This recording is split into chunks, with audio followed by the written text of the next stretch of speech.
नमस्कार, मैं आपके साथ प्रिया बंसल और आप देख रहे हैं हेल्थ चॉक। आज हम हेल्थ चॉक के प्लेटफॉर्म पर डिस्कस करेंगे अस्थमा के बारे में। सबसे पहले तो अस्थमा एक ऐसी स्थिति है जिसमें आपके वायु मार्ग सक्रिय और साथ में सूज जाते हैं, अतिरिक्त बलगम पैदा कर सकते हैं। इससे सांस लेना मुश्किल हो जाता है और जब आप सांस छोड़ते हैं तो सांस की तकलीफ भी होती है, जिसमें खांसी, सीटी की आवाज शुरू हो जाती है।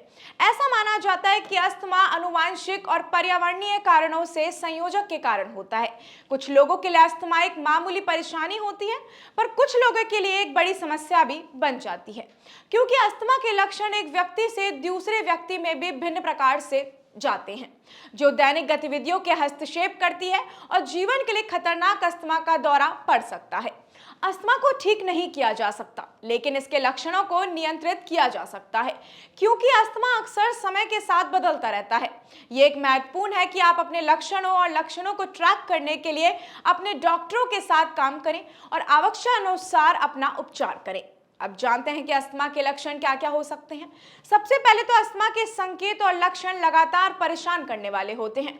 अस्थमा में सांस लेने की कठिनाई, सीने में जकड़न या फिर दर्द, सांस छोड़ते समय घबराहट, जो बच्चों में अस्थमा का एक सामान्य लक्षण पाया जाता है। सांस लेने में तकलीफ, खांसी और घबराहट के कारण सोने में परेशानी, खांसी या घबराहट के हमले की वजह से रेस्पिरेटरी वायरस जैसे कि सर्दी या फिर फ्लू भी खराब हो जाते हैं।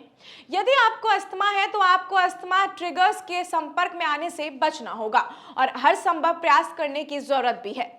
ये जानने में शुरू हो जाता है कि आपको खांसी, घबराहट और सांस लेने के लिए क्या क्या कारण है, जबकि इसका इलाज तो संभव नहीं है, लेकिन आप अपने अस्थमा के नियंत्रण को रखने के लिए कुछ फैसले और ठोस कदम उठा सकते हैं।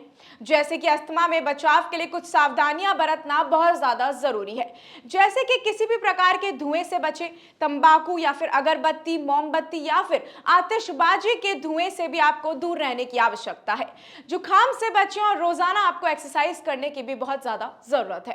तो ये तो कुछ तरीके जिनकी वजह से आप अस्थमा को ठीक कर सकते हैं। ऐसी और भी हेल्थ रिलेटेड फैक्ट्स के लिए आप बने रहिए हमारे चैनल हेल्थ चॉक के साथ। तब तक के लिए इजाजत दीजिए, मैं आपके साथ प्रिया बंसल। धन्यवाद।